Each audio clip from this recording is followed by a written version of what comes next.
దమ్ముంటే రాధాకృష్ణను టచ్ చేయంటుంది. తెలంగాణను దాడులు చేస్తే తీవ్ర పరిణామాలు ఉంటాయి. ఆంధ్రజ్యోతికి కాంగ్రెస్ అండగా ఉంటుంది. ఆ పార్టీ నేతలు స్పష్టీకరణ. దాడికి రెచ్చగొడుతుంది కేటీఆర్ అంటున్నారు సీతక్క. ఆంధ్రజ్యోతిపై దాడి చేస్తే టీ న్యూస్ పై కాంగ్రెస్ శ్రేణులు దాడి చేస్తాయి. రమేష్ రెడ్డి రాధాకృష్ణ తెలంగాణ బిడ్డ అంటున్నారు మైనంపల్లి. రాధాకృష్ణ తెలంగాణ బిడ్డే, నిజామాబాద్ లో సెటిల్ అయ్యిండు.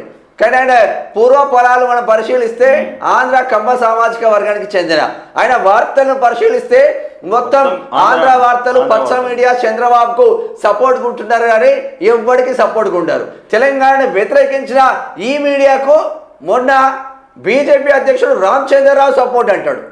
ఈ రోజు మంత్రి సీతక్క సపోర్ట్ అంటారు. ఎటు పోతుంది వ్యవస్థ?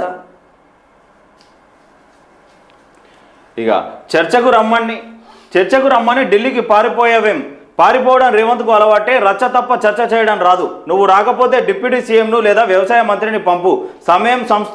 సమయం స్థలం చెప్పు. ఈసారి రాకుంటే కేసీఆర్కు క్షమాపణ చెప్పాలి. కేటీఆర్ ధ్వజం. పార్టీ నేతలతో ప్రెస్ క్లబ్ వద్దకు సీఎం కోసం కుర్చీ వేసిరట. ఇక ఇక్కడ కనబడుతూ ఉన్న కుర్చీ వేసిరు. ఇక సభలో చర్చిద్దామంటే ప్రెస్ క్లబ్లో రాదాంతం. వచ్చే ఎన్నికల్లో బీఆర్ఎస్కు డిపాజిట్లు గల్లంతే అని బట్టి అంటా ఉన్నారు. ఇక నేను స్పందించేంత స్థాయి కేటీఆర్ది కాదు అని మహేష్ కుమార్ గౌడ్ అంటా ఉన్నారు. కేటీఆర్ పిచ్చుకుక్కల ఒర్లుతున్నారు. రామ్మోహన్ రెడ్డి చెల్లిని ఫోన్ ట్యాప్ చేసిన నీచ చరిత్ర అని అద్దంకి దయాకర్ అంటా ఉన్నాడు.